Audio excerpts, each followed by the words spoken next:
malgré que ça na makolo ya Marie Misambo bana ko yemela nzambe que obana ko tambola na molimo ya ekobo quoi parce que quelque part ko kavimba moko isangi yo mwana ya nzambe oyemela nzambe mbala moko na mwasi au monte que ça salaire à pêcher non la célébrité aux la star Wimba dana ba sœur Marie pour cartonner mystère de voile 1 2 donc bozo tambola partout na sœur.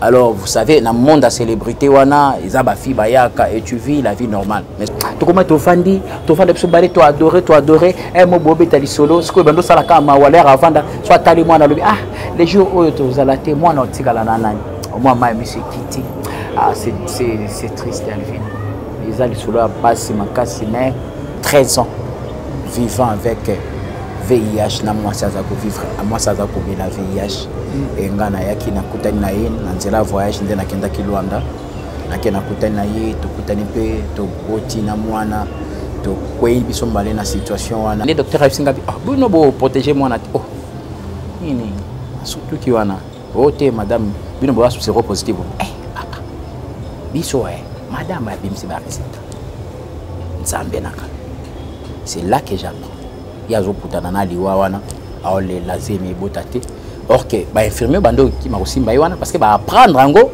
ba dai préparer te mamo banga osimba makila tout ça là docteur na après ba sali ba jamais balande ba oui sanga ba bino l'enfant n'est pas contaminé mais vous donc apprendre que maman qui a un sida aboti mwana bozanda kumoko couple déjà mwana za na 4 yo premier biko ozana sida mon papa ce que papa après avoir papa comme je disais que bozana sida yo na maman boboti bozanda kumoko aussi boboti au comment parce que comment déjà moi c'est au comment au continuer na kobima na to kataki to au moment que bon na sina une na pe maladie to continuer gâteau non mais oui déjà aussi déjà que tu vis dans ça tu vis seulement continuer na ko vivre ça vie yo exactement c'est fort ngati na témoigner bo ngande na témoigner mais mutu on a kutana kini na likambo na koti mabele il y a toujours un jour que nous partons Alvin lelo ya koti mabele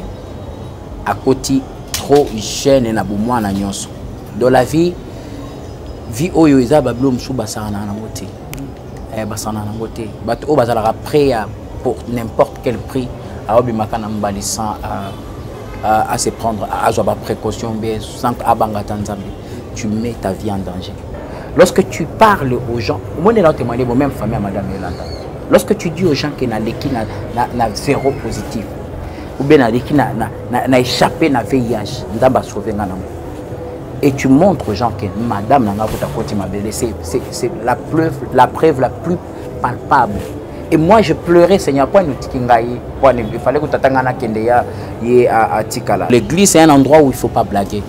Donc c'est un endroit où tu pars chercher Dieu Lukanzambi sinon tu es tombé dans ma conséquence. À cause d'un sentiment ya muke au baby CV non. Sentiment muke au baby CV ya muliweza linga mona liwa. Lorsque ba annoncenga na mona da Pierre tombale na mona ba matanga voire même cérémonie vieux Silite. Je chantais même la chanson Mon départ. Sur côté na YouTube il montrait mon départ ça indien barolaka. Na la kabatu stratégiquement na lobby na yeba déjà que mkona ozalate batu baloba yango nda yembaka mon départ. Donc c'est comme ça.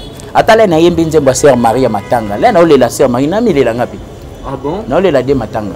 Donc maman ayo kinga nazoya.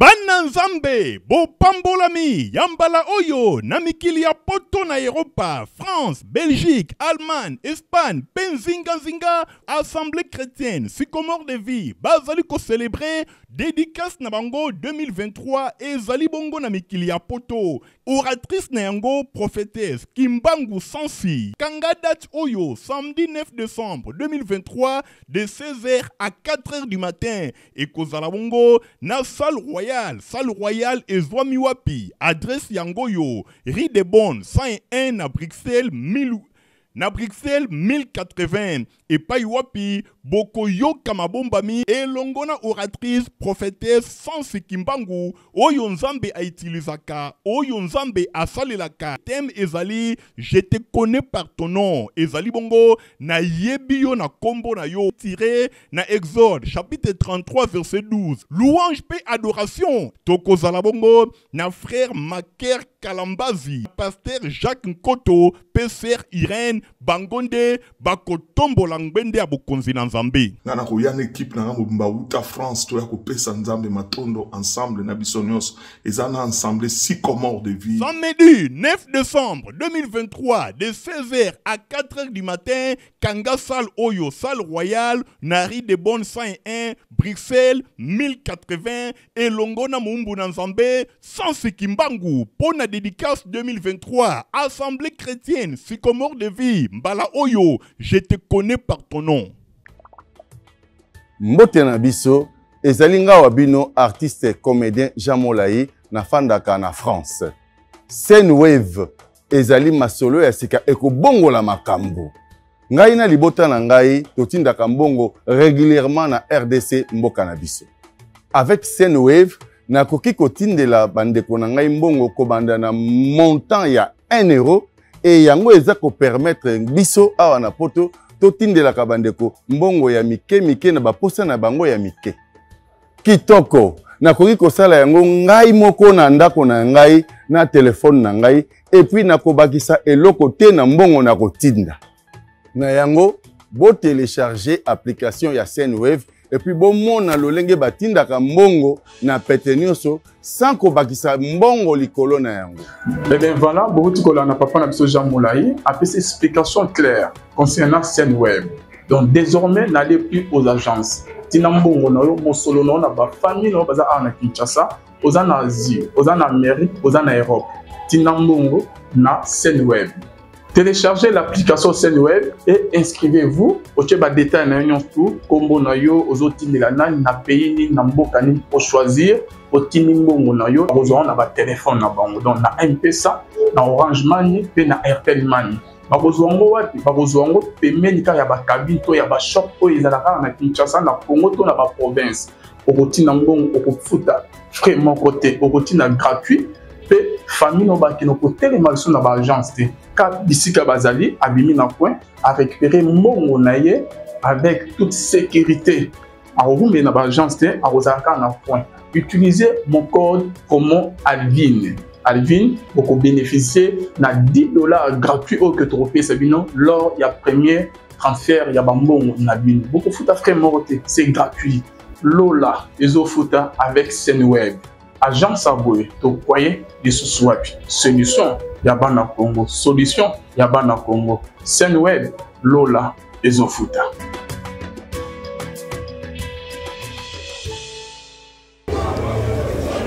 Shalom, shalom. Bienvenue dans le Seigneur. Un grand merci à nous qui vous a connecté aux zones de partout. Merci à Baye Basuke na biso na Sambolo. Merci à Pasteur Fezani ici à la bouche autorisée de l'Éternel de Kizere. Merci à Filomo pour la moto matérielle de l'homme, pour la maman Gisèle pour la moto matérielle. Papa Emmanuel à Boston. Maman Maman Nzama de la Pambola depuis la Suisse à Pambola. Maman Cécile Chika Maya la moto ma papa lui Maya la na Ottawa. Voilà, bon Zambé, na bon Zambé. Yesu ne mosu kisilema ni tuyo jamais. Yenembe wa benga ki batinela ki na émission, batinela ki na ba message. Concernant mon témoignage, il y a l'évangile c'est une merveille canonique, au que vous voyez très bien. Au père Kabayana c'est Marie Missam, musicien chrétien, adapté évangéliste, prédicateur de la bonne parole.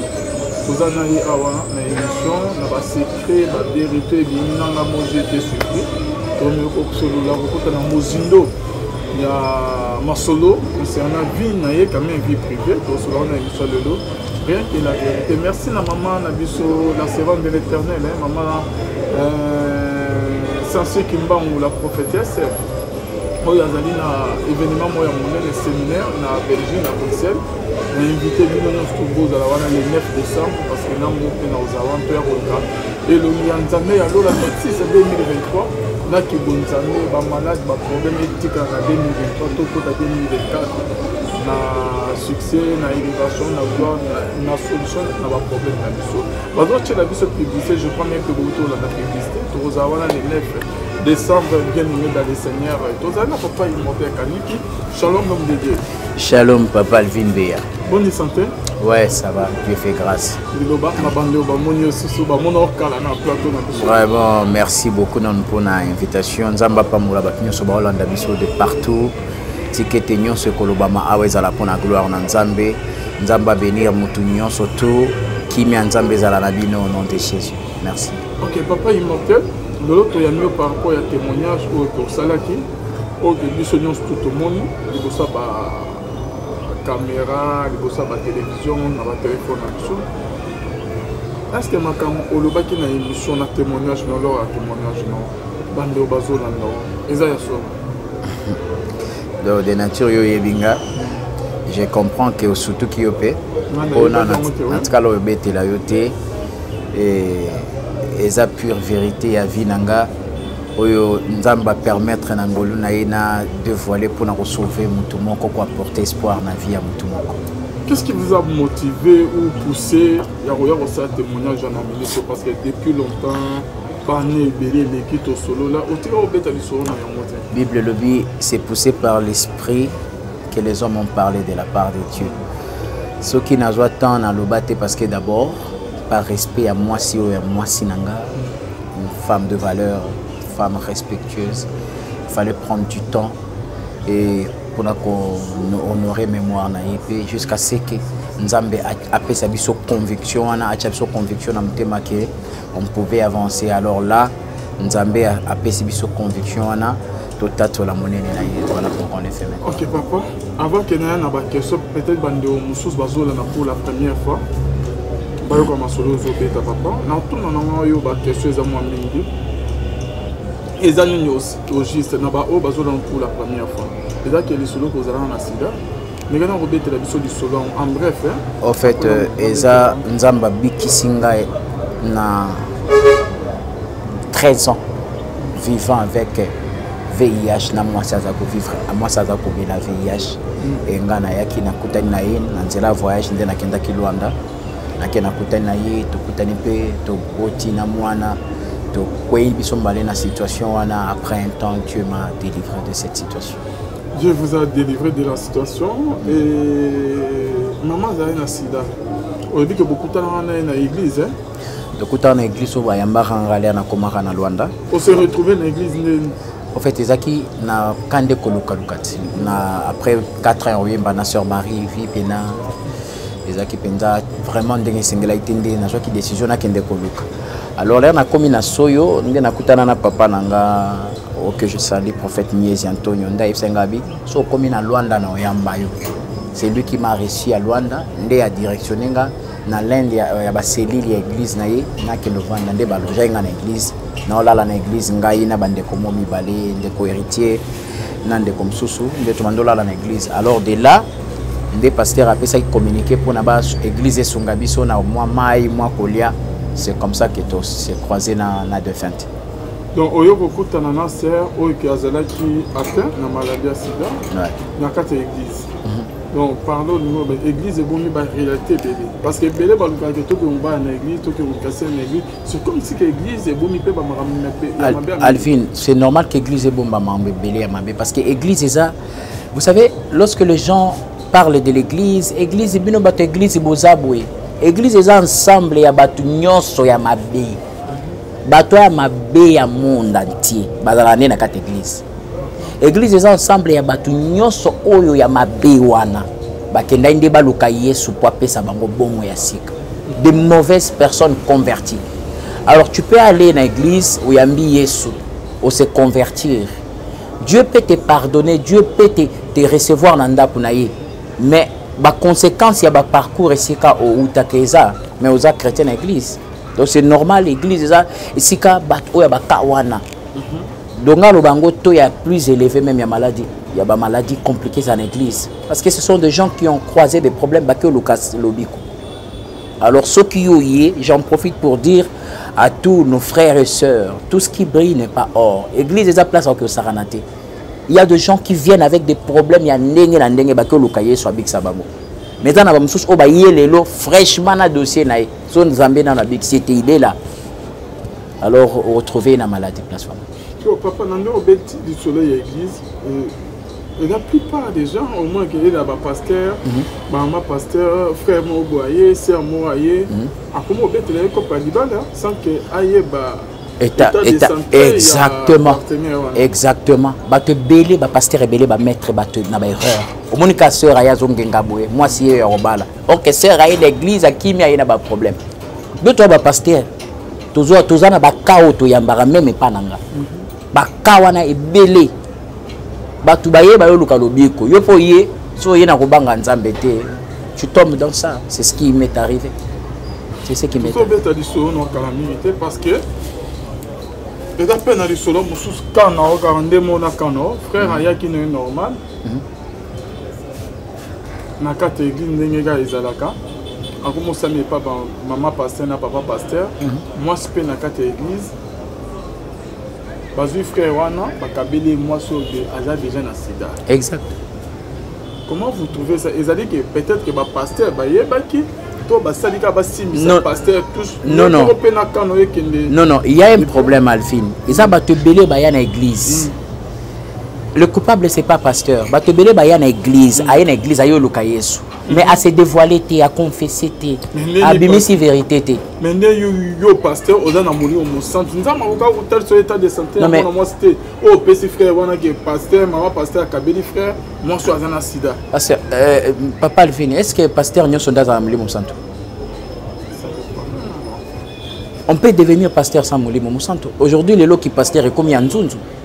Ngana mona bebele wana pasteur azo église alo ba yanga na fungoli bord na telemisi bord abenga église bord cop est-ce que mutabongo za molimo musanto?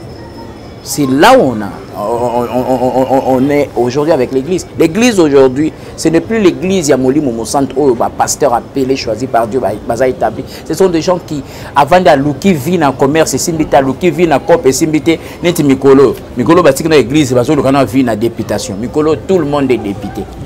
Alors, c'est le cas où tu as croisé dans mon église. Décourager, voilà pourquoi les dégâts. Et puis, il a informé. J'ai toujours dit ça. Taux élevé à transmission à maladies sexuellement transmissibles dans la l'église. Parce que la plupart des sœurs, ou bien malades, ou bien frères, ou bien malades, il y a une église, ou bien sœurs, moi, une église. Au moins, à côté de Moussa Lanzambe, il y a un impidi qui n'a nous pervers, abandonné au bimanaï. Assis au bimana sœur wana yemo azuna malade après arobima suna deuxième sœur abimi suna troisième sœur okuta yemo pasteur déjà akaboli déjà taba service na église. Voyez là où les gens meurent, c'est comme ça. Système net que au kabela ba frère to ba sœur mibali to basi na kati église et pas maman mokami maman pasteur oyebo ba beteli okop nazana ndeko nanga mo bobo. Comment vous trouvez ces systèmes? Voilà pourquoi mariage mariage à mariage est remonté. Donc vous êtes contre ça? Non, je ne suis pas contre ça. Non, Alvin, Dieu utilise des canaux et belés pour écouter un sabbat. Nous avons utilisé le paix, au monipe moutou, au solliciter paix moutou, mais tu n'obliges pas. Ce qu'on a un problème, parce que c'était balaka moi na pour moi na zabie balaika parce qu'il y a un intérêt moi na tata bongo za la bongo il faut ba dîmer côté en église il faut ba offrande avec intérêt mais le mariage exactement pour ba gérer bino exactement or que le mariage c'est question il y a conviction papa il faut aller na conviction au molimo mo santo acheo que non moi sur aza pour na destinée nanga moi sur aza pour na tozane na avenir ce n'est pas coopération même lorsque le comportement ne colle pas parce que le mariage a bon la mine moi ça dans la bizarre le mabe moi aussi que ça te quoi ça moi na pasteur après ça qui azana comportement mabe mubali moko boy et ça la maman moi abenginga azana na église papa na biso moi azana na Europe kuna yebani makasi abenga lobi mubali wana pa pasteur mutapesi pasteur là razo pesa mubali nzoka les frères n'a jamais dit au pasteur que atika moi si na quelque part bon moi bakaya bon il y a des gens qui viennent dans l'église alvina comme il mundi m'a dévoilé au vina été. Des fois, les pasteurs ne sont pas coupables. Ce n'est pas tout le monde qui vont à l'église qui dévoile leur vie. L'église, on a papa, il y a hypocrisie dans l'église, on dit maté. Il y a hypocrisie dans l'église. Par exemple, le loso sous le cambo, on a bêté le. Est-ce que depuis il y a bingo, so yoka les solo on a jamais. Mais Lélo, je témoigne. Si j'étais une mauvaise personne, imagine-toi depuis tu es combien de personnes ont ngapé na koboma. L'église, hypocrisie est en église au Sanati. ya kosakana te ba pasteur ebelo monaka oyo ebele onga na yebi bana ba malade ya kosakana te ba pasteur aminene bazazaka pembeni yo po yebi bango bana ba malade awa bazwa pe ba pesa ba sœur pasteur moi benginga pasteur moko renom awa na mboka o azui mwana bato azwa pesa malade là mwana sali rechute atindi en Afrique d'ici na otanga na kombo même so lingi atindi en Afrique d'ici mwana bato akufi atiki ba na centre mo ya récupération sur ba dépistage tout ça là pour ba akufi mais pasteur mutabomi vous voyez. Donc c'est compliqué. Pasteur a PC sida mais moi nana ayaki koloka salut na église. Écoutez pasteur a PC. Mais pasteur a mis ba kaza déjà na. Tana mbongo a changer azana mbongo se soignaka. Et alors pourquoi vous pensez na ba victime yo yebi do banzambi? Mais Alvin, tout pasteur n'est pas pasteur. Tout pasteur n'est pas, je dirais encore mieux, tout pasteur n'est pas loin de Dieu. On peut être appelé pasteur. On peut utiliser qui combat qui pasteur n'est titre, mais est-ce qu'il y a l'appel de Dieu dans ça? Parce qu'un pasteur, n'est par exemple l'expression ne touchez pas, pasteur rebelle besoin couverture, ne touchez pas mais ne touchez pas mais est-ce que à côté tambola na fornication va péché de batambola? On est loin lorsqu'on marche dans la crainte de Dieu, lorsqu'on a cet appel de Dieu en nous. Alors, comme qui pasteur et comme un couple, Mikolo et Bélé, on en pose, toqué dans la députation, il y a un candidat numéro combien? Nzamba Salabi Songo. Ok, merci beaucoup, l'homme de Dieu. Toujours Betasko Masolo. Papa est mort au Luanda, Kolukavi. On s'est retrouvé dans l'église, au Koyi na Ekobo. Nasser est considéré que c'est un accident. On a déjà que non. Malgré que vous avez un mari Missambo, vous avez un Mélanzambe, que vous avez un tambour dans le monde Ekobo. Parce que quelque part, vous avez un mot, vous avez un mot Nzambe, vous avez un Nzambe, vous avez au moins que vous avez salaire à péché. Non, mais ce qui est vrai. Bon, en fait, on a beau dans la famille chrétienne. Depuis moi, je prêchais déjà à l'âge de 7, 8, 9 ans. Mais il y a un processus qui est en Nzambe. Et il y a une période où on peut atteindre une maturité spirituelle par rapport à la connaissance aux acquérir.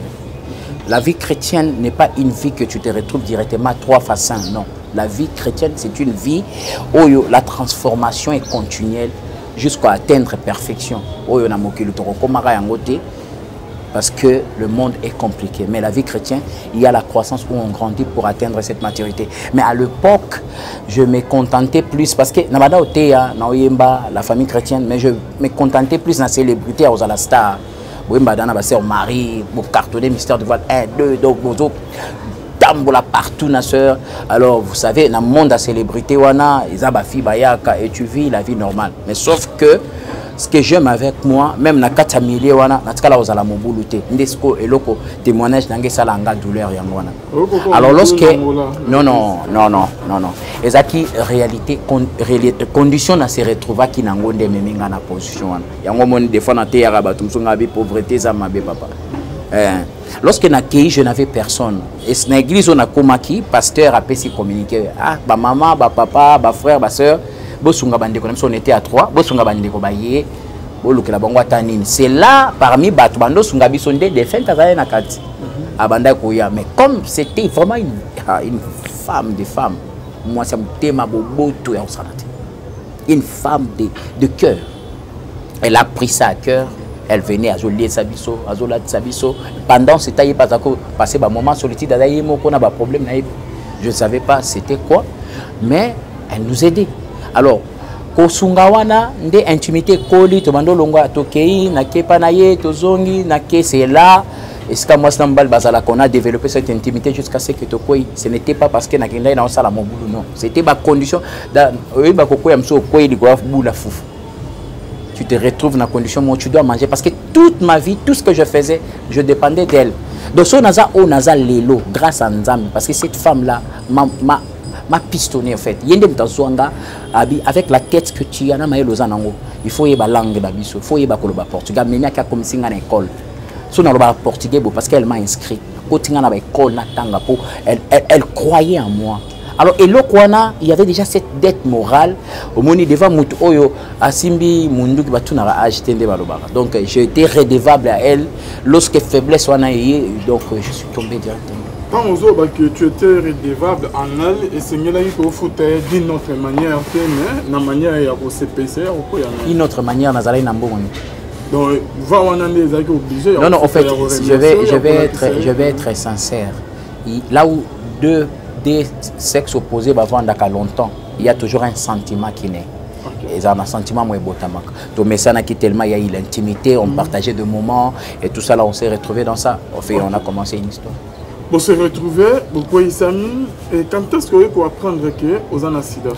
En fait, on découvrir en quoi? On découvrir lorsqu'Alinga Bota. Parce que je ne savais pas. L'air tout quoi, après 1-2 mois, il y a comme une azim. Donc, il y a comme une azim. Quand on a la moto, c'est après temps, après juste un petit moment là, Ndé a eu quoi annoncer qu'il y a une azemi.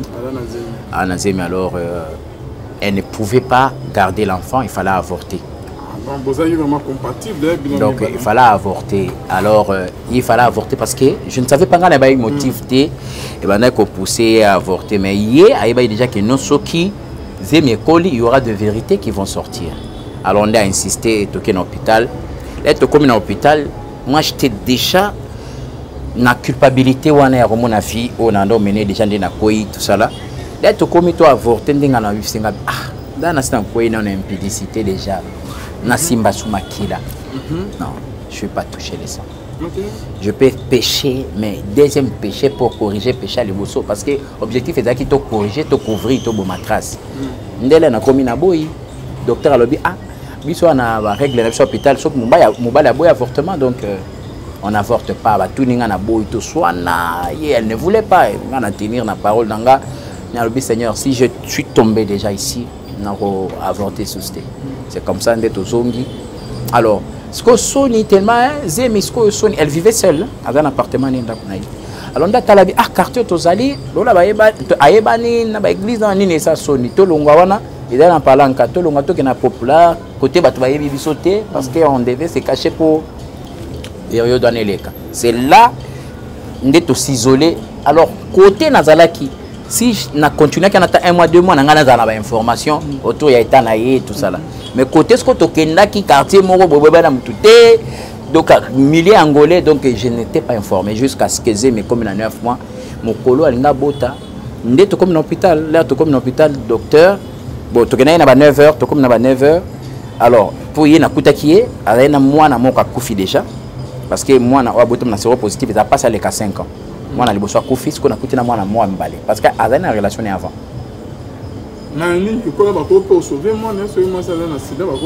Le problème est en moi. Je crois que c'était le même cas où elle est comme la même moine au Tozalaini. Parce qu'elle ne voulait pas battre à Bombaki. Même la grossesse, il fallait l'ongolanaï. À Bomba, à l'obé, l'oroté. Donc, elle était ignorante d'un côté, peut-être que ça là-bas, elle était ignorante. Parce qu'elle ne. J'avais compris quelque chose. Elle ne voulait pas, elle ne croyait pas à ça. Elle était belle, elle était présentable. Elle ne voulait pas croire qu'elle était malade. Elle ne voulait pas. Alors, d'un côté, elle croit en Dieu, d'un côté, faiblesse en d'autres, mais elle ne voulait pas ça. Donc, elle ne voulait pas se comporter malade.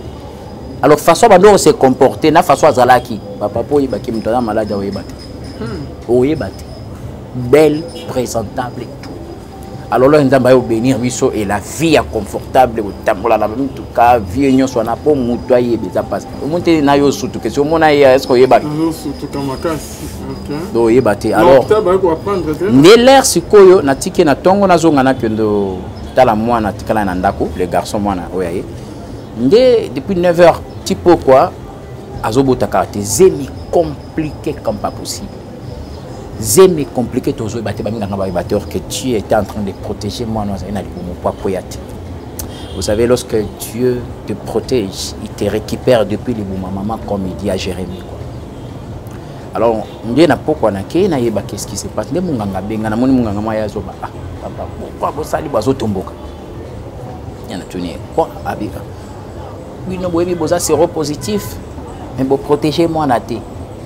C'est là. Ok, avant, là tu es dans le quartier, moi, je soupçon ole kananzelo mona mtu moko aswami na nyoka maye kufela mbwa mais ce qu'on a comprendre eza nini suna tuni carteo ba congolais bilobela ka bongo un papa moi papa pasteur Jean-Jacques en Belgique. Pasteur Jean-Jacques, j'aimerais même deux autres voyager pour nous son numéro c'est l'un des témoins à l'isolo. L'un des témoins en Belgique. Yende mutayambanga na soyo. Mutayambanga na soyo na église ni. Église on a beta l'isolo ba ki ba buka ba refoulé wana. Église à Pasteur Jean-Jacques mutayambanga na soyo. Yende mutulia makambo yindi ayesko a intervenir pour et ça moi débat maman frère hier azu moi si azaki pe ma sœur défunte azaki partenaire à église. Est-ce qu'on passe à église à Tomboki. Est-ce qu'on a mon pasteur église à Tomboki azu partenaire nanga bambongo kota na église bando kota souste. Ce qu'on a no ebate pasteur ngana bika to discuter mamba partenaire. Ce qu'on a papa Jacques Aye nde ya yebisi. Que non, fille wana talabo. Ce qu'on y a là yebisanga, alors bana ba parabole. Na oki makambo moko boye abengi na yeba sololi ya wangani azoko selanga boye mokalinga kanga abimisi dossier mwa bongo. Espoir mbouye ce qu'on le pasteur aye pananga. Alka yebisanga soki azwa ki pe moi offrande de sacrifice ou bien offrande de dîme abombenga. Après yebisanga kaka na yoki sango moko boye tout ça là mais natuni maman ke talobi Zaboye, tout ça là, ce qu'on dit là, tout n'a ni tes problèmes. C'est comme ça que je suis parti.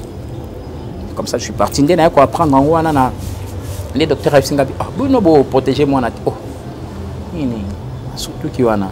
Oh, madame, vous ne pouvez pas se positif. Eh, papa. Biso, madame, c'est là que j'apprends. Il y a des gens qui ont les lazemi botate.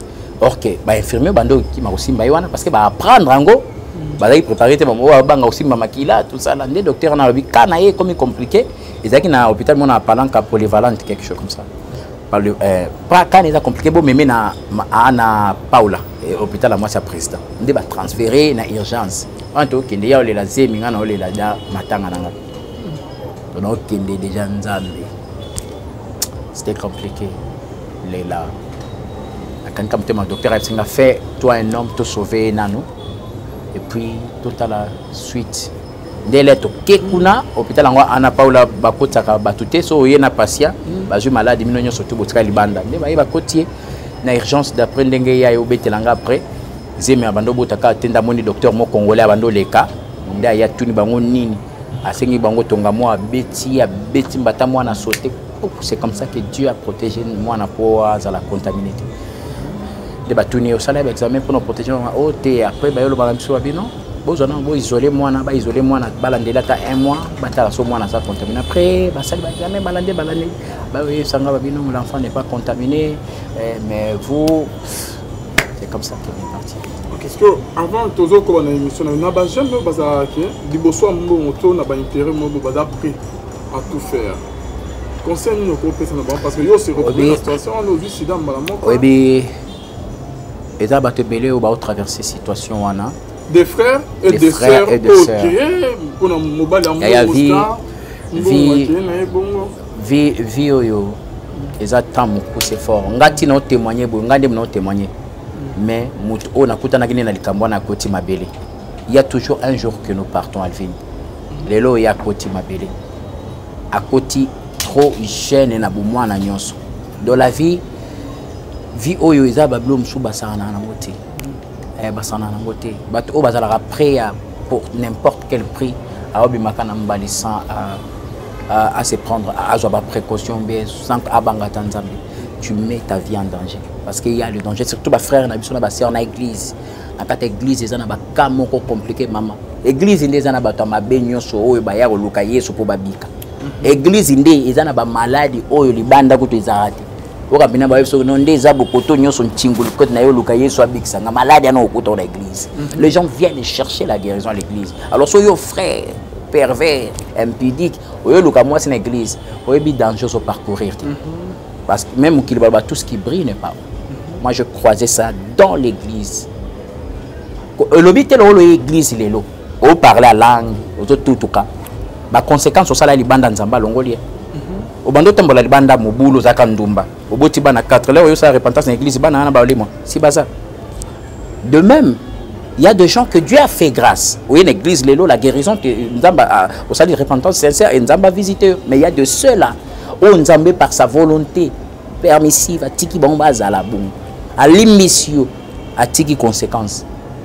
Et belé bazo koufa, Nzamba pardonné, il y a okepelo là, ma koufi penasida. Donc l'église, c'est un endroit où il ne faut pas blaguer.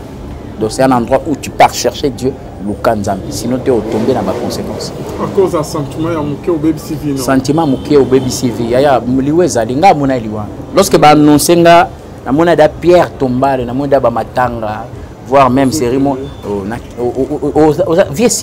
Je chantais même la chanson Mon départ. Sur YouTube, mon départ, c'est une na la kabatu stratégiquement na lobi na yeba déjà que mkona ozala te batu baloba yango nda yemba ka mon départ. Donc c'est comme ça atala na yembi nzemba sœur Maria Matanga là na olela sœur Marie na milela ngapi. Ah bon na olela de Matanga donc maman ayo kinga na zoya. OK parce que regret na autant que va apprendre aux nouvelles wana regret no ezandeni ozana imprudence que au banco regretter que au trahir Nzambe au quoi ça na disum regret non ils a dit que au boya ko se protéger au dinga ko se protéger na prudence non regret na nga ya munene o ezala pe regret ya batu nyonso na inara vie na secondana qui bien sûr que na ko ina lisum mais ces côtés là il y a péché deux fois lorsque tu es devant la mort et kokimayo on se rendre coupable, on se culpabiliser dans nyonso. Mais la chose qui m'a fait pleurer dans la vie, Nami Loba Seigneur, si je n'étais pas pauvre, si je ne souffrais pas Benaya Kiawati, la pauvreté, la misère m'a amené venir chercher la vie pour tomber dans ça. Comment na vie, Alvin, tu imagines, je me dis, ah, si j'étais, et là, ça passe dans nos raisonnements parce que mon papa avait trop d'argent. Ah, si mon père était là, mais peut-être on a connu la condition, mais voilà, je force à relouka vie, regarde là où je me retrouve. Pourquoi ce monde est injuste à ce point?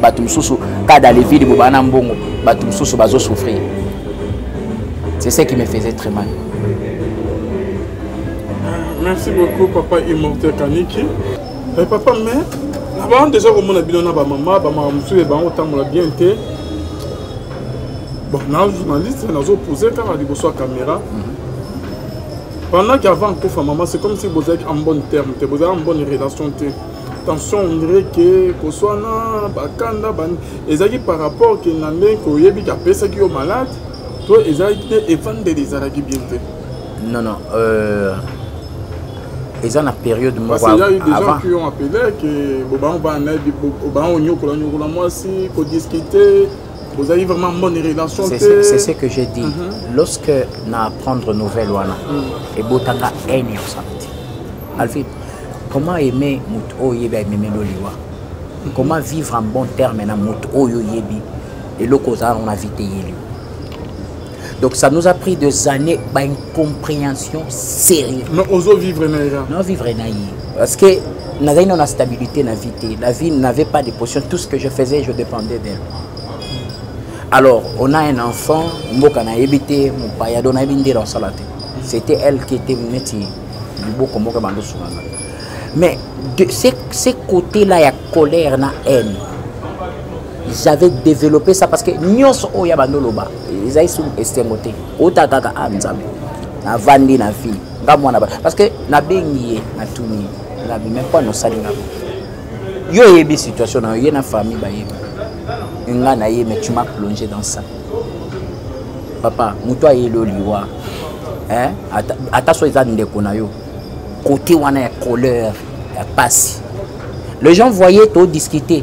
Mais comme nous avons gardé dans le bâti, je devais préserver je devais préserver nos images, nos réputations. Et ça finissait entre nous deux. Mais sauf que là, il y a le bâti, des fois, oui, moi, signe surtout assez vite. Ah, ok, moi, la colère, le souci, le larme, c'était pas bakanda avant de non, c'était et le mot qu'on le discuter, moi je vu la mort comme ça, Donc, ce n'est pas qu'à rancune ou bien problème entre Nganaï. J'avais perdu la joie dans la vie parce que je savais que non, Nazana sengote même ya vie. Des fois nazana na poto mais nazana OK poto na zongi na une semaine. O kana sengwa poto, o kana sengwa l'autre. J'avais perdu la joie jusqu'à ce que j'ai eu la décision de chercher Dieu et la pardonner. Ndele na pardonner, abandé luka pour remettre joie, ndo mona ki to comment voyager na tout ça là partout parce que c'était pas facile à pardonner mutu o na kana na yebi ke liwe yelinga na vie. Alors les gens ne voyaient pas, bato ba mon abiso mon ka bo discuter. Moi na mi so batina lo bezate. Otali image no tali personnalité no oyebani na lobani. Bato mon aga bo swani ni to swani lobi nanga mabe, alobi nanga bo OK ba te le fond c'est quoi? Ba source te ba te ke o nga na réagir, eza douleur ya omona. Ah cette fille m'a tué. Ah cette femme m'a donc c'était ça. Alors on l'a nga kimia, on l'a nga sengo na vie, souffrance ma ya miso. Je pleurais, notre famille, notre maman, des fois maman on a mis ses autres qui étaient dans le belote. Parce que la famille, n'a conduit la famille. Ma maman n'a que moi. Vous voyez? La famille n'a conduit, et là, il faut informer bango que bomoninga bonde na sunga abino nde na ye na edamino ki na poto na tingi na lesi maman na nga na teli puta là je vais mourir à la niveau douleur wana ndo tindango mona salina banzembo na laki tout ça là les gens ne savaient pas au moins la période mo so au compte internet tout le monde ba komanga ah point frère wa yemba banzembo bazolela banzembo mawa bato bano komelanga bongo mais ba teke c'était l'expression de la douleur je voyais ma vie défiler devant moi mais comme un homme moi au teka Valérie, moi, si nous avons moi au sambo ça, au bolé, que ça te pour nous au sambo. Je garde ça dans le fana. Même la parole est bandozo à chaque fois. Moi, peut-être vous discuter naïe, azo pousser ba réseau, azo supplier, mutu moko, boye, incompréhension là, tu vas nangabi. Ah, mutu wana ka ozolo, baso na betele bena version à des solo to swana. Est-ce que koloba? Moi, vendre kani azo taloka. J'allais faire quoi? On va dire gagner. Oui, il y a des débats sur un couple. Mon bal a raison. Mais la société n'a pas la femme c'est l'être faible. Bah quoi prier kaka. Oh le bani. On va dire aux autres la kaka. Au coup final on a monté ma. C'était le côté que Dieu m'avait donné à fort. Yakobomba. Voire même je n'ai même pas parlé même à un pasteur. Na kenda pas pasteur mon allé la ta prière té. Ou bien na salate. Je mourrais avec na kufa nango. Même lorsque nous témoignons pour famille nangaba, nous témoigné pour famille nangaba surtout kaba kamwa. Ma maman les jours avant d'ici na lobane abandonné la zanga au comprendre ngati. Tio ya kawana.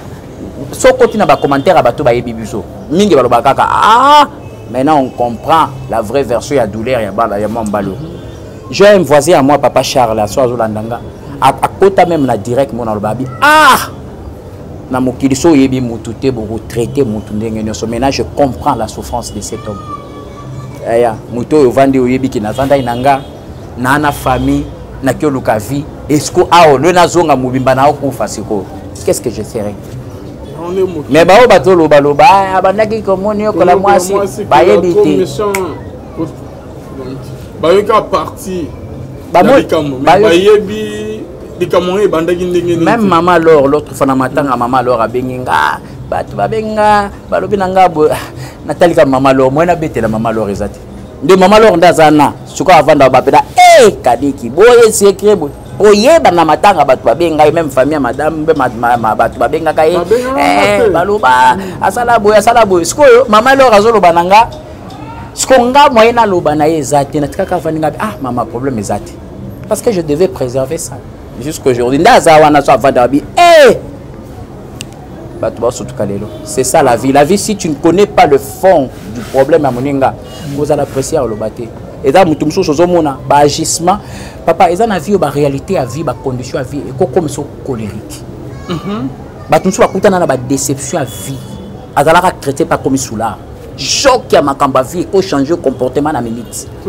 Je te dis, la réalité à vie, au côté de nos et loko nandima ba te bele ba koma papa nka batali na et loko aboy nandima nzambe susu ntumso pena akuta pena problème so palobi ah et loko aboy na yambi na nzambe parce que papa immortel nazo poser ba question par rapport à histoire na o ke bandeko muso bazo se poser na bandako tant que apprendre que maman kaza na sida aboti mwana bozanda kumoko couple déjà moi naza na kati yo premier biko ozana sida mon papa ce que papa après avoir comme je disais que bozana sida yo na maman boboti bozanda kumoko aussi boboti au comment parce que comment déjà moi c'est au comment au continuer dans kobima na et au kataki to au moment que bon na sina une ngapé maladie to continuer gâteau. Non mais oui déjà aussi il y a déjà que tu vis dans ça, tu vis seulement. Continuer à vivre ça. Parce que ce que moi j'avais fait, quand je suis Kinzamba Salanga Ngolu, j'ai pris une décision que le gars a mis dans la situation. Moi, je suis battu, je suis filmé les bandes. Jamais. Mais monsieur, c'est ça le problème.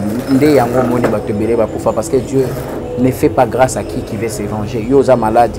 Na yambi kama open église mutuma yo solalanga la ralandi témoignage. Azaki mbali moi pese malade. Après bakabwani. Alors mbali mso yo balaye. Nanu babala nti da ba bimi apese mninga malade. Sikoyo mninga yebite ba surtout ki asa ko malade. Aye bisanga papa siko na sani. Vous savez ngana profiter na loba na mutumo ko yebi koza malade. Ozana oyebi situation d'autonomie olingi kaka tokufa na biso kaka tokufa. Si tu veux que Nzamba Salongolo na vie n'entraîne pas ton malheur au yo s'écoute na ngoyomo. Donc moi j'avais décidé, j'ai dit Seigneur, na vie na ngande na zabo kandi na miluté de maramnanga na kufa ngamo. Na kufa ngamo. Je vais mourir là. Yango do moni que non des fois bato benga to za ko discuter to era ba problème et passer sur un temps moko en moko makasi côté na mutema malheureusement tala ah muto elinga maladie vraiment na yaki na ngolo ka vie na mutu na yako luka vie. Alors les gens que vous voyez au ba otala biso que nous voyez ba otala ah couple ba sona ka mbala za makasi OK nga na colère wana otala muta memelinga nzela oyo tout ça là jusqu'à ce que Dieu m'a fait grâce le jour où je me suis décidé dans l'hymne. Nathalie en face, non. Je suis obligé de te pardonner malgré le coup. Mais ce n'était pas facile, hein? Non, c'était pas facile. Alvin, ça nous a coûté le biba bengayo, bengayo, tout ça, incompréhension. Batwando baté, tout ça, incompréhension nini, tout ça soit na nini. Batwando mona kaka libanda, maliboué, mbala salaboué, okenga, douleur wana ya situation on a se retrouver nango. Mais moi na loba na muto ezate, ya na biso ke mama lora benganga. A tout na okaiboye ba petit ba rapport na yo ba notaka mama lobo moyena lobelo ko ezate na bine kali kambo ezate mama parce que douleur wana makambo wana moyena bimsezate soni otala image nous otala réputation et ça nous a pris des temps des années jusqu'à ce que Dieu va m'imposer na j'étais obligé de pardonner pour na limbi ça je suis allé plus loin même si que les autres lettres après d'autres Joël Mukanda Tokyo Balayo ndena décidé na ke Balayo. Parce qu'elle ne croyait pas pardon. Est-ce que ça pardon pour tout ça là? Alors, pour nous prouver que je l'avais vraiment pardonné, je suis plus loin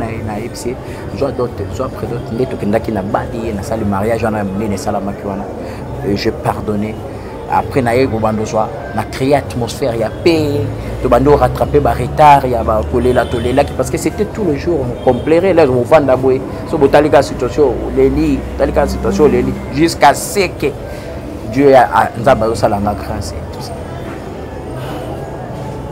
L'homme de Dieu, nous avons un élévation, surtout dans l'album et dans la musique. Il y a eu d'autres personnes, d'autres filles, qui vont s'approcher de nous. Je me suis retrouvé même dans Moko, à moi, na pasteur, na poto, na France, en 2014. Parce qu'à l'époque, on a bali de fête à Outa Lyon.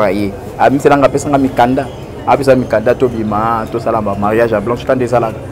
Aya Penda, à Kitanga, on a loué appartement, on a colocation à poto. Vous savez, tu n'as pas besoin de forcer. La sanctification ne se fait pas pour faire voir les gens. Moi, je passais tant haut, il fallait le cas, moment de repentance, papa.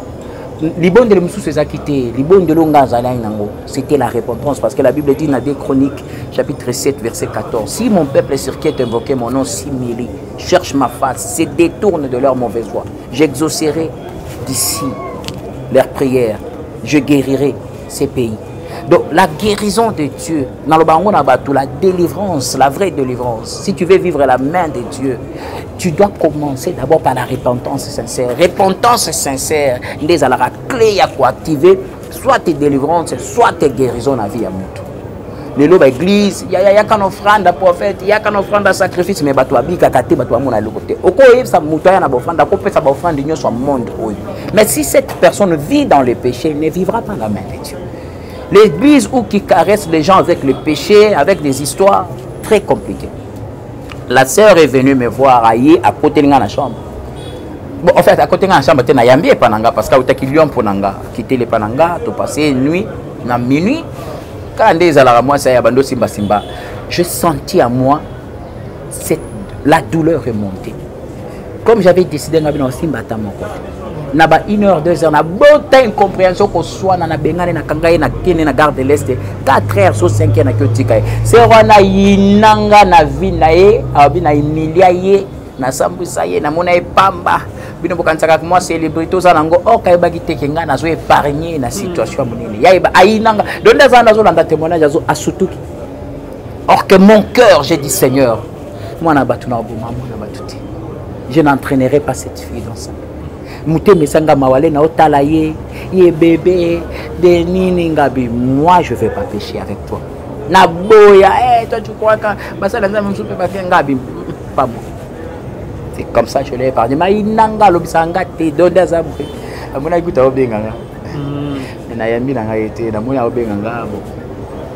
les gens ont découvert que na sauvaka na situation c'est ça, c'est ce que Dieu attend de nous. C'est pas lorsque tu tombes dans le mal, au point de conséquence que tu fais payer les autres pour vivre grâce à Nzambe bongoté. La grâce de Dieu, c'est lorsque toi tu te retrouves dans une situation compliquée. Si quand Nzamba kutayo innocent, comme la Bible dit, Daniel a sa roi à l'obi, mon roi, mon Dieu m'a trouvé innocent. Voilà pourquoi Tindi ange Abilisanga.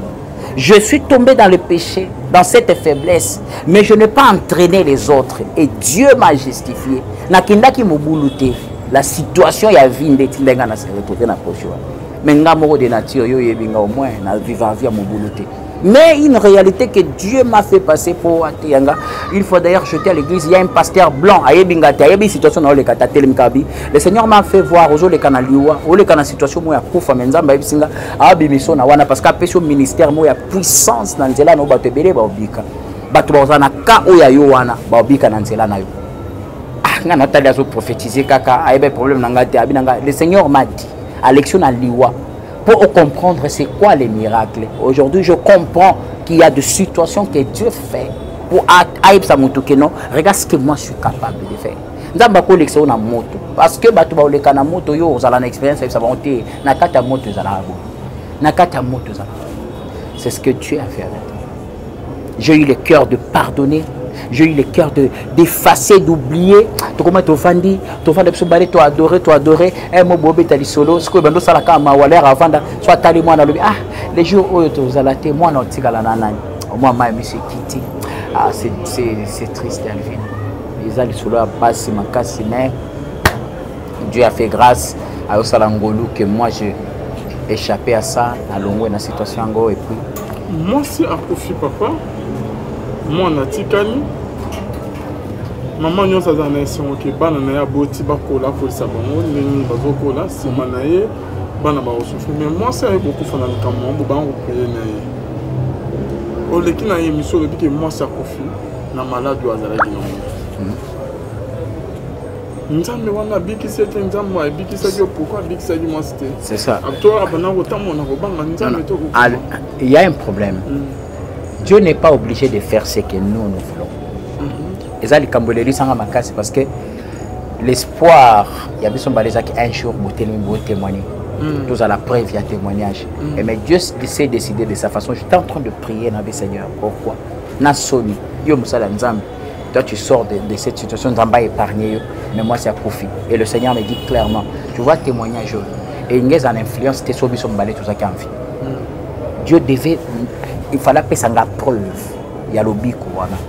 Lorsque tu parles aux gens, moi je témoigné pour même famille à Madame Yolanda. Lorsque tu dis aux gens qu'il y a zéro positif, ou bien na échappé na VIH ndamba sauver ngana. Et tu montres aux gens que madame nanga kota koti mabele, c'est la preuve la plus palpable. Et moi je pleurais, Seigneur, quoi nous tikingai, il fallait que tatangana kendeya yé à Tikala, mais le Seigneur m'a dit tu as un travail à faire. Elle a trop souffert, il fallait appeler. Dieu a permis Alvin. On ne force pas Dieu. Il y a aussi la bisotobi. Et sa douleur, tilelo, douleur mon repos si la ranamute maté absence parce que c'était vraiment ma meilleure amie. Alvin Sokinga lelo na vie, na sala pas bonne vie parce que cette femme a joué un grand rôle. Parce que je me rappelle encore très bien jour il y a dit wana obenga kinga, on le dit que Alvin Zamatikinga. Pourquoi Maloba wana Zamatikinga? Parce que je ne pouvais pas imaginer qu'un Dieu, bisoto abana itina bala. Tout le monde a des bakoufi ba oseko. Tout le monde a des bibembezo seko ba beli ba opika. Alors je ne pouvais pas imaginer que Dieu allait me laisser. Sa mort et créa désespoir et pananga. Liwa na épée ça désespoir comme mituna est-ce que ngande na survivre. Parce que un côté Dieu te dit je t'ai guéri, aux anangote, au salve examen et bimité, aux mais nous toi quand même accueilli. Alvin liwa ezali kamba liwa. On se demande beaucoup de questions et place à souka auto remettre la vie n'a pas posé ça devant la situation à Boyaliwa. Et là je vu que c'était papa est mortel, n'a pas madame très bien. Quand on posé ma question, yo oyebaki que maman est malade, famille n'est pas parents n'est pas oyebaki. Mais pourquoi si maliwa naye la réalité, c'est comme si que personne ne connaissait que maman a banné Kobela. C'est comme si que maman a malade. Mais maman a c'est bien qui s'est malade. Il y a plus d'exemples à moi. Quand on a bomi si moi na bango famille kutu batele melaki na Luanda ezaki vraiment pesimbo mwa boyi tinde ko récupérer moi na boyi obima na Luanda ezaki na banzela moko kotoyo makambo ebimi ke famille na bango nde bazana misala mabe babete kibota madame akufaki avimaki na morgue ce qui moto evimaki ce qui ni evimaki ba makambo ebele ebimi na pesika exemple ami balé pourquoi ça tandis que tout le monde était au courant de sa maladie. Non dire que tout le monde c'est un peu trop parce que s'il y a quelque chose on a na longaki et qui conserver réputation à bisomi balé. Ouais. On avait joué ça tellement dans famille pour notre batelango surtout vie image surtout à la télé. On avait vraiment conservé ça. Alors ceux qui n'ont pas matanga et soit qui tournent ya robakeno bomi moi salé moi c'est parce que batu bazaki informé té basango o ba fuite ya batu et ça que église sika na kutaki mais sikoyo tout ça là qui est un effort na famille na nyonso to couvra tango et na façon ngana to bando vivre comme ami mataki ta bonne santé en bonne vie oye bandeni mutanga ye bazate sikoyo comme on est artiste on est connu on est visible bande ko na biso ba congolais à ba réseaux sociaux nde ba bande opesa ba titre na ba sujet nde likambo bimi alors quelques mauvaises têtes na famille parce que na famille pe baknyo so tout nde ba ibaki ça peut-être papa mayaya ba proche famille proche mais ba famille mso élargie mso ba ibaki te nde ba ye ba zwe loko wana o ba bando bimisa ngona matanga donc ya bomi mwana biso. C'est de là que j'ai appelé Yaya Oyalandi na bengi bango na vanti bango ngabi mais vous laissez basation à boy une baby moi na bino moi je me suis battu baby situation na ina se battre pour nana to couvrir réputation mais vous permettez vos gens la famille en train de faire ça ou soit ngai na sala recours na émission na bimisango na dévoiler ce qui s'est passé c'est là la famille ba benga ni réunion ba calmer. Mais ce que batu o alibanda ba congolais o ba yoka ba kanda ba vie na biso ba mite mama bende bazwaki ba amplifier ngonde comme pas vie na bino pas osalela ngo ba émission c'est ça c'était ça alors les Camboya Kibota c'était en fait c'était quelque chose qui est survenu là parce que lorsque baké à ça là qui 6 jours na morgue à ça là 6 jours na morgue et normalement lorsque à Kufinga zaitinga zena Kinshasa ndena ke dabiki zaki problème à l'éto hémorragie. Mais lorsque tu es dans la morgue, na 6e jour, nde bakuti awe vimbi makile zobima.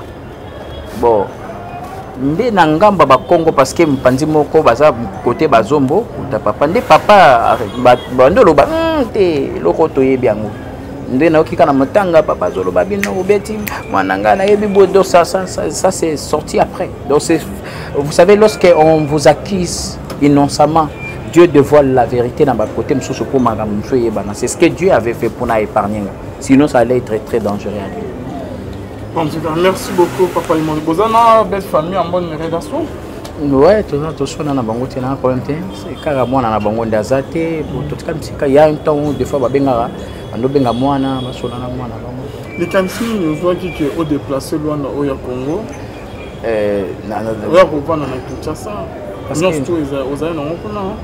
Oui, mais il y a un problème. Quand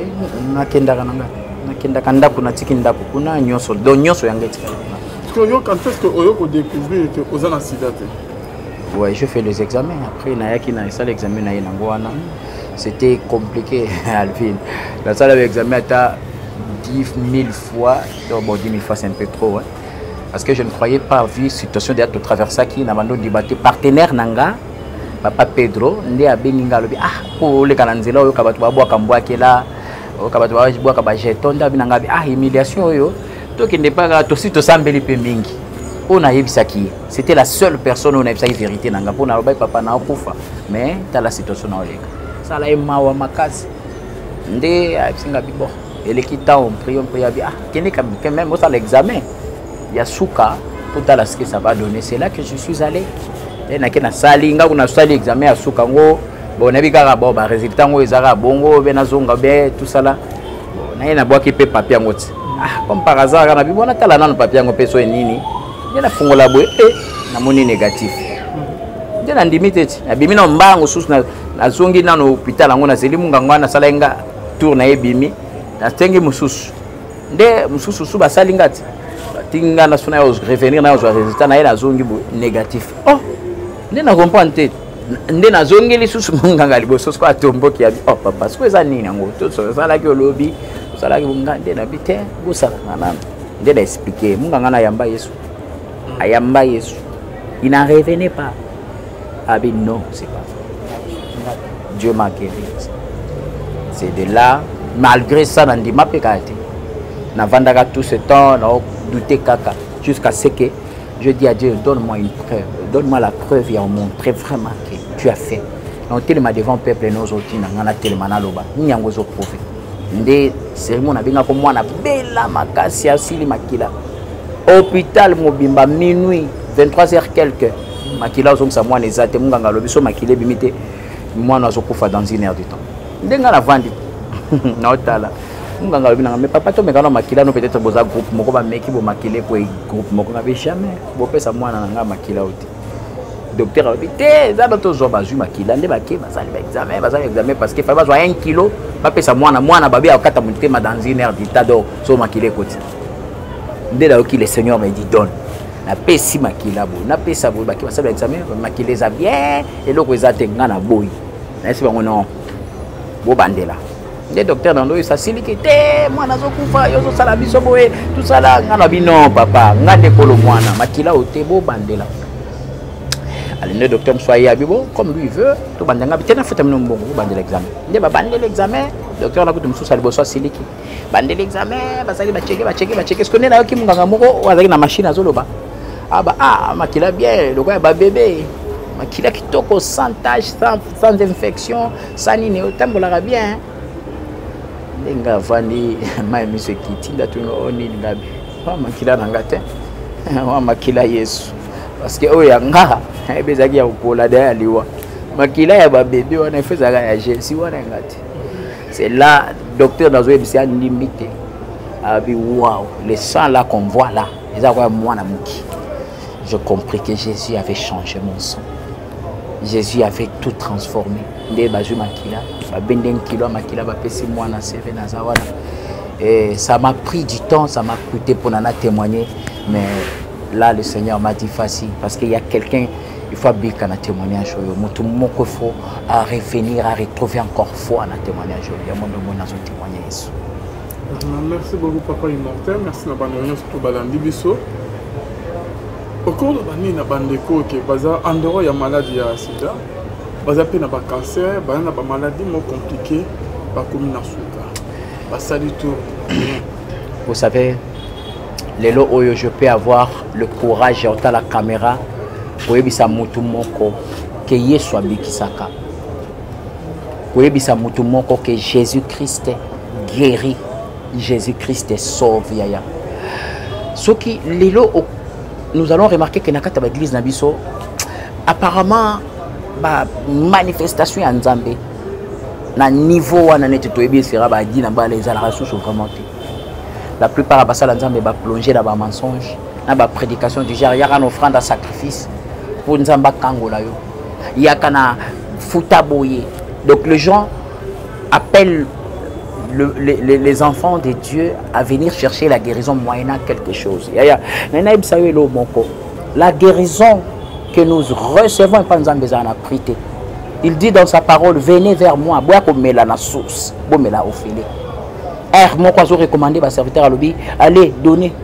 Vous avez reçu gratuitement, donnez gratuitement. Ce qui fait en sorte que Moutou a découvrir ou a palpé puissance en Nzambe, c'est lorsque tu es vrai avec Dieu. Lorsque je parle être vrai avec Dieu, cela veut dire état moulelina yo. Marcher selon ma précepte de Nzambe. Lorsque tu viens vers Dieu, la Bible dit que tout ce qui s'approche de Dieu croit que Dieu existe. On ne croit pas que Dieu existe dans mon oko. On croit que Dieu existe. Pour n'andima que Alvi Nazali, il faut na palper existence na yena mon que non Alvi Nazali existe à boye na simbi. Vous comprenez? Dieu existe au travers sa parole. Nous le palpons, nous le réalisons. Alors, lorsque toi tu viens vers Dieu, ozoye pas Nzambe, mais maloba oyo Nzambe a tenu tes préceptes. Oyo Josué Zoloba, médite là afin que tu réussisses, que ces livres de loi ne s'éloignent point de ta bouche. Et que toi tu ne marches pas selon cette parole. Et ça passe pour toi vivre le beau Nzambe. Mais la guérison, la manifestation de la puissance de Dieu est jamais l'eau. Mais la façon mon frère, j'aimerais t'adresser clairement la parole, te dire que le miracle existe encore. La grâce de Dieu est toujours là. Jésus-Christ est guéri encore. Miracle est possible. Ce qui nous a ce qui est soit pour ressusciter Lazare ou qui décomposé 4 jours. Donc il est capable de redonner la restauration à Moutou Azanabo Moï. Comme la parole dit, il y a encore de l'espérance pour tous ceux qui vivent. Si tu crois, c'est Jésus. Sans même aucun de gauche à droite autour à ma condition est belée. Parce que le salut, la condition du salut, c'est croire au Seigneur Jésus comme, croire en Dieu, croire en Jésus comme Seigneur et Sauveur. Comme Aïbsi Martha, n'étais-je point d'ici tu crois. Il n'y a pas de solution, il y a si tu donnes, non. Il y a la solution dans si tu crois, tu vois la gloire de Dieu. Donc, au hasard désespéré, peu importe maladie. Ce qui est dans la situation de maladie incurable, combien de fois maladie au monde peu importe la situation que tu traverses, nous avons la capacité à redonner aux vies. Il suffit de croire, il suffit de se repentir, comme des Chroniques 7-14 à Zoloba, de se détourner du mal. Dieu exauce et Dieu guérit, Dieu sauve et Dieu donne la joie que tu as perdue. Tika Nzambe, un témoignage au Salongolo. Merci beaucoup, Papa Immortel. C'est la fin de notre émission. Je crois qu'il y a une deuxième partie à M. Ezala. Ceux qui ont des questions et vous allez vraiment bien ma casse. Ceux qui peuvent vous allez direct et vous allez bien ma casse. C'est la fin de notre émission, Papa. Nazo bénir na pambolo Nzambe pour l'existence na yo, invitation na yo, Nzamba pambola yo. Na loba na batunyo surtout ko continuer ko sala Nzambe na robanga Nzambe. Les conséquences sont vraies. Le salaire du péché, c'est la mort. Lorsque tu marches dans le péché, tu croises la mort. La mort peut-être ne peut pas être seulement physique, mais mort, il y a activité, il y a santé. Tu vas comprendre que leur Bible, le salaire du péché, c'est la mort. Le salaire du péché, c'est la mort, mais tu peux rater. Non, oui, est-ce que lorsque tu pêches, activité, c'est lorsque tu pêches, la mort s'installe dans ma bébé. Lorsque tu pêches, la mort s'installe dans ta santé. La mort s'installe dans tes activités. La mort s'installe dans le domaine. C'est ça le salaire du péché, c'est la mort. Quelqu'un qui est mort, c'est quelqu'un qui ne réussit pas, qui n'épanouit pas, qui n'avance pas. Rien ne vit en lui. Ça peut être la santé, ça peut être les finances, ça peut être Kobota. C'est ça le salaire du péché, c'est la mort. La mort, le salaire du péché, c'est la mort, yaya. Ou avorté, après, la mort, ya robota. Robota la société nanda kwa libala. Le salaire du péché, c'est la mort. On est que ba oyo bazo landa biso. Bazo ba kende pour la zolo, ba mabe na boko sa yamé na so sa bola munani so na kokite. Ba ma sumu mo bezo ya zoli na ko sala ngote mais suka suka yego ko ya na. Quand même ada na bonne volonté wana robanga nzambe. Mais cher réseau dominé. Avec Dieu, il n'y a pas seulement de volonté. Avec Dieu, il n'y a pas la volonté. La volonté, c'est quoi? Avec Dieu, on n'a que l'obéissance. Tu obéis ou non. Tu es tiède ou je te vomirai. Il n'y a pas d'intervalle ou bien d'intermédiaire dans la carte. Ou soit tu es chaud, ou soit tu es froid. Ou soit tu sers Dieu, ou soit tu ne le sers pas. Et pas Nzambe, c'est ça. L'accomplissement de la parole, c'est lorsque tu marches tel que la parole est. La Bible dit lorsque tu lorsque tu t'attaches à la parole de Dieu, la parole de Dieu te donne la forme qu'elle dégage. Donc ça veut dire, ce qui Bible est le bas qui n'engage, il faut liloba ne peut s'engager forme c'est comme ça. Ce n'est pas que non, n'a pas volonté à consommer kame, na meki kaka nangaki na sale kobo mais na salite na pesi kaka moi bise. Bible le bi attaque sur talika na convoitise au somoki. Donc le péché reste péché même si on sale à moitié. Merci papa Imonte. Est-ce qu'on a bandé on a si sa question ba sœur ba maman peut-être que bazo tala yo. Maman ça qui lolo lobi ozana pour ça qui ya robala. Ba fi monsieur bazo la no monter go ba isa bon. Ba en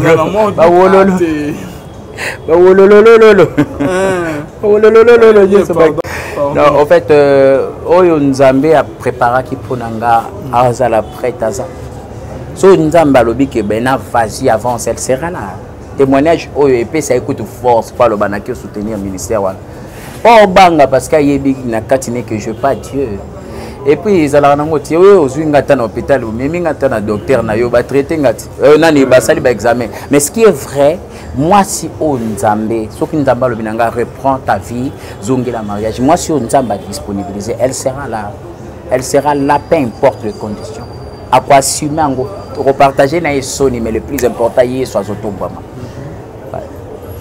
Merci beaucoup papa. Mes témoignages et encourager quand même frère yo basa lokolo di banda et encourager quand même que basa prudent quoi basa netioté batamula na bana ba prudence c'est ba ko isa on a école basa la netingati yo kenda ibongo non Alvin ils allaient le comment comprendre et puis ba te belé au monde ba sala ba makambo belé ba péché ou ba erreur rebelle bien que pas Nzambe comptable d'autres sont butés dans la réalité à vie et ya na mutu mususu a souffra kama casse ata côté na musala morobo musala wana okuti l'homosexualité règne chef alobi avana tiko na musala wa photo bimara mwasi na mbali mingi ba koma ba homosexuel bongo ata les vie ata les passe mais comme il n'est pas fermé comme il n'a pas l'assurance en Dieu à céder ba te belé ba koya na ba erreur pas parce qu'il y a ça dans la volonté mais conditions, circonstances, à vie et même. Mais sauf que le péché reste péché, même circonstances, à vie et même. À l'époque, j'étais encore un artiste, peut-être star, mais là, on est serviteur de Dieu par sa volonté. Et j'espère que témoignage au Merci beaucoup, papa Immortel. Merci d'être venu. Merci pour Nayo. Papa, rapidement. Contact numéro Isaka au Tchawana Nase 080 plus 243 81 40 26 955 et Église Zananini na Avenue Kassai, ministère Nzamba Pesisoto Tambusa Maïcha Ministry, Maïcha qui veut dire vie, la maison de vie, vie en Swahili Maïcha. Na Avenue Kassai numéro 49, na commune à Kitambo, juste Siro et en face à Station Eugène. Nous sommes là, Oyo Nzamba Ochaona Mutema, on va partager, on va prier et tu vivras la main de Dieu Kokoya. Nous avons un Dieu vivant et le Dieu de la Bible, le Dieu d'Haïti Nabala continue à guérir jusqu'aujourd'hui. Donc mon so oyo alandi témoignage oyo tiki apporté au foi et apporté au foi et à salut oyo bete Yesu azana bomo yazo sala et il revient très bientôt. Que Dieu vous bénisse. Merci beaucoup, Papa Immortel Kaniki. Merci à vous tous qui nous avez suivis. Nous, il y a Papa Yanwana Nassé. Bonzambe, na Bonzambe, Lola, Isofuta, Simana, tu as remarqué Nzama, Boeto, Boy. Ici, soit la masse à Zosa, tout le monde a dit, Balassima, Nabali, Bino, tout le monde a dit, tout le monde a dit, 9 décembre, na Bruxelles, na prière, il y a Maman Sansi Kimba. Bonzambe, na Bonzambe, Yosunde Mosso qui se demande, nous prions jamais pour se trouver à la prochaine. Bye. Qui décomposé 4 jours. Donc il est capable de redonner la restauration à Moutou Azanabo Moï. Comme la parole dit, il y a encore de l'espérance pour tous ceux qui vivent. Si tu crois, c'est Jésus. Sans même aucun de gauche à droite autour à ma condition est belle. Parce que le salut, la condition du salut, c'est croire au Seigneur Jésus comme, croire en Dieu, croire en Jésus comme Seigneur et Sauveur. Comme Aïbsi Martha, Martha, n'étais-je point d'ici, tu crois. Il n'y a pas de solution, il y a si tu donnes, non. Il y a la solution dans si tu crois, tu vois la gloire de Dieu. Donc, au hasard désespéré, peu importe maladie. Ceux qui ont une situation de maladie incurable, combien de fois maladie au monde peu importe la situation que tu traverses, nous avons la capacité à redonner aux vies. Il suffit de croire, il suffit de se repentir, comme des Chroniques 7-14 à Zoloba, de se détourner du mal. Dieu exauce et Dieu guérit, Dieu sauve et Dieu donne la joie que tu as perdue. Tika Nzambe, un témoignage au Salongolo. Merci beaucoup, Papa Immortel. C'est la fin de notre émission. Je crois qu'il y a une deuxième partie à M. Ezala. Ceux qui ont des questions, et vous allez vraiment bien ma casse. Ceux qui peuvent vous allez direct, et vous allez bien ma casse. C'est la fin de notre émission, Papa. Nazo bénir na pambola nzambe pour l'existence na yo, invitation na yo, nzamba pambola yo, na loba na batunyo surtout ko continuer ko sala nzambe na robanga nzambe. Les conséquences sont vraies. Le salaire du péché c'est la mort. Lorsque tu marches dans le péché, tu croises la mort. La mort peut-être ne peut pas être seulement physique, mais mort, il y a activité, il y a santé. Bato belé bakutana na ba mort belé bato ba comprendre que leur Bible dit le salaire du péché c'est la mort bato kanzaka ah le salaire du péché c'est la mort mais to kufa raté non oui baté est-ce que lorsque tu pêches vino zo ke liboso ba activité zo stambe si liwa yangwana lorsque tu pêches la mort s'installe na makabe belé. Lorsque tu pêches, la mort s'installe dans ta santé. La mort s'installe dans tes activités. La mort s'installe dans ma domaine. C'est ça le salaire du péché, c'est la mort. Quelqu'un qui est mort, c'est quelqu'un qui ne réussit pas, qui n'épanouit pas, qui n'avance pas. Rien ne vit en lui. Ça peut être la santé, ça peut être les finances, ça peut être Kobota. C'est ça le salaire du péché, c'est la mort. La mort, le salaire du péché, c'est la mort, Yaya. Ou avorter, au salim après la mort, il y a Robota. Robota la société dans le les salaires du péché, c'est la mort. Je connais que Oyo Bazo Landabuso. Bazo Bakende pour la Zolo, Mabé Nabo Kosa Yamé dans son sabola, mon ami son n'a pas quitté. Sous mon mot besoin, il y a zone dans Kosa la montée, mais sous Kaska Yoko Koyana. Quand même, à la bonne volonté, on a Robin Manzami. Mais cher réseau donné. Avec Dieu, il n'y a pas seulement de volonté. Avec Dieu, il n'y a pas la volonté. La volonté, c'est quoi? Avec Dieu, on n'a que l'obéissance. Tu obéis ou non? Tu es tiède ou je te vomirai. Il n'y a pas d'intervalle ou bien d'intermédiaire dans la carte. Ou soit tu es chaud, ou soit tu es froid. Ou soit tu sers Dieu, ou soit tu ne le sers pas. Et pas Nzambe, c'est ça. L'accomplissement de la parole, c'est lorsque tu marches tel que la parole est. La Bible dit lorsque tu en fait, on dit lorsque tu t'attaches à la parole de Dieu, la parole de Dieu te donne la forme qu'elle dégage. Donc ça veut dire, ce qui Bible est loba qui n'engake, il faut liloba ne peut s'engager forme na mutu. C'est comme ça. Ce n'est pas que non, na sa na volonté à kosomo kame na meki kaka nangaki na sale kobo mais na salite na pesi kaka moi bise. Bible lobi attaque so talika na convoitise au somoki. Donc le péché reste péché même si on salango à moitié. Merci Papa Immortel. Est-ce qu'on a bandé on a cette question ba sœur ba maman peut-être que bazota la yo. Maman ça qui lolo lobi ozana pour ça qui ya robala. So ba fi monsieur bazola ndo monte go bang ça bon. Ba wololo. Ba wololo.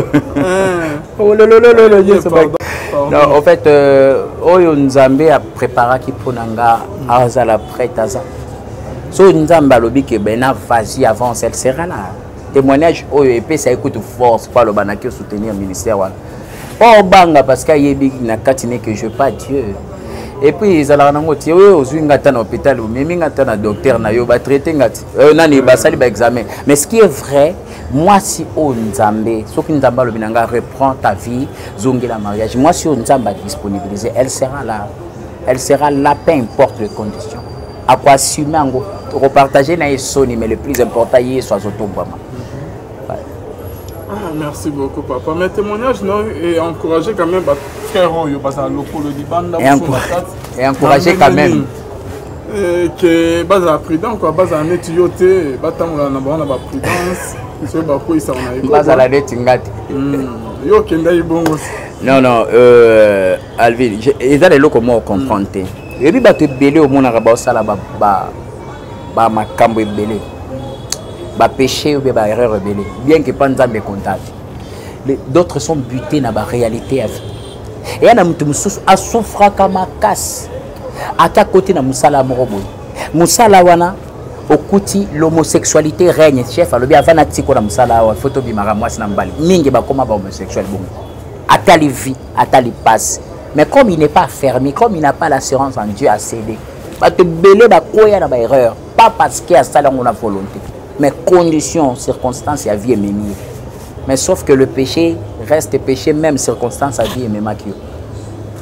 À l'époque, j'étais encore un artiste, peut-être star, mais là, on est serviteur de Dieu par sa volonté. Et j'espère que témoignage au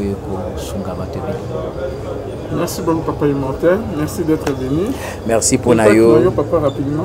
Contact numéro Isaka ou Tchawana Nase 080 plus 243 81 40 26 955 et Église Zananini na Avenue Kassai, ministère Onzamba Pesisoto Tambosa Maïcha Ministry, Maïcha qui veut dire vie, la maison de vie, vie en Swahili Maïcha. Et na Avenue Kassai numéro 49, na commune à Kitambo, juste Siro et en face à Station Eugène. Nous sommes là, Oyo Nzamba Ochaona Mutema, on va partager, on va prier et tu vivras la main de Dieu Kokoya. Nous avons un Dieu vivant et le Dieu de la Bible, le Dieu d'Aïti Nabala continue à guérir jusqu'aujourd'hui. Donc Moutounion so oya landi témoignage Oyo qui a apporté au foi et apporté au foi et à salut Oyo bete Yesu Azana Bomo Yazo Sala et il revient très bientôt. Que Dieu vous bénisse. Merci beaucoup papa immortel Kaniki. Merci à vous tous qui nous avez suivis. Nous ya papa Yanwana Nase. Bonzambe na bonzambe lola izofuta simana onto ya koloba ke nzamba boeto kwaye biso soit na masa zo sa so to mona ni mbala simana ba libino nyof to boso na biso to kuta na le 9 décembre na prière na prière ya mama sensi kimba bonzambe na bonzambe yo sunde mosuki c'est des mains nous prions jamais pour se trouver à la prochaine bye.